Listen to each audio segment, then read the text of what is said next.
caress the ear. Now, I'm not talking about stroking the audience's ears here, but what I am talking about is using language which sounds so good that it makes the ears happy. And that type of language tends to come in a rhythm, in a rhyme of some kind.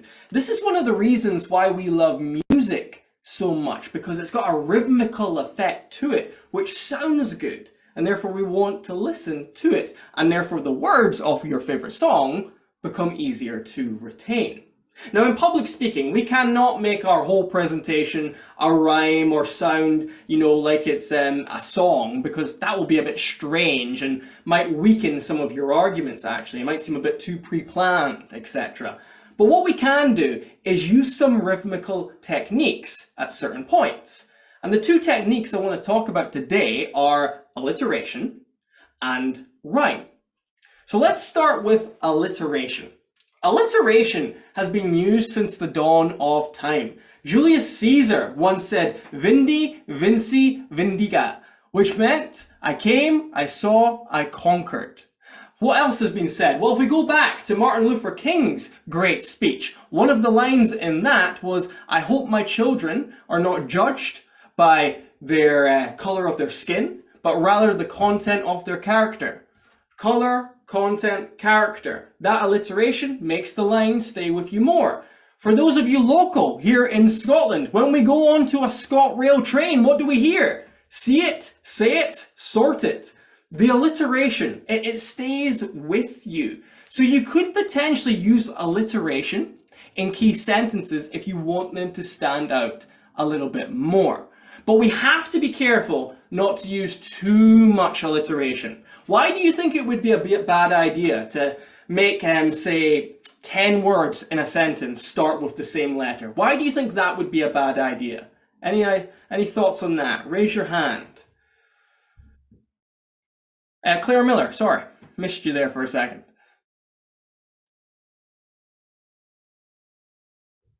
That's better.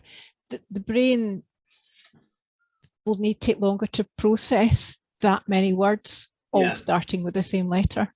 Yeah. It's like one of those nursery rhymes, isn't it? Like Peter Pepper picked a pebble, or however it goes, right? It's too much. It's too much. And again, it seems a little bit childish. So just a little bit of alliteration here and there can make a sentence pop out a little bit more and stick with your audience. Now, the other option is rhyme. Now, we don't want to be rhyming paragraphs or a few paragraphs, because again, that would be too much. It becomes a bit of a song at that point. But what we can do is, if there's a key phrase that we want to stand out in our presentation, we can use rhyming words in that phrase to make it more memorable. And I first saw the power of this when I was watching a presentation by a man who was talking about his wife. This guy was called Vanille. Vanille was his name. And he was talking about his wife, who was 6 months pregnant. And they were both ecstatic about the idea of becoming parents. They could not wait. They had a spare room converted in their house. The family could not wait for a new member of the family to arrive. Everything was going well. And then they received the news that no potential parents ever want to hear. The baby had died. And of course, with that news, Vanille and his wife, they both descended into a deep, deep depression. Why did this happen? The baby was healthy and now it's not. And now there's an empty room in their house. And what Vanille said helped him and his wife through that dark, dark time was having an attitude of gratitude. You see, even though the baby was gone, they still had a lot to be grateful for. They had to be grateful for the NHS, for the doctors who safely removed the stillborn. They had to be grateful that his wife was still healthy, that they could potentially have a baby again. They had to be grateful for the family and friends that they had around them.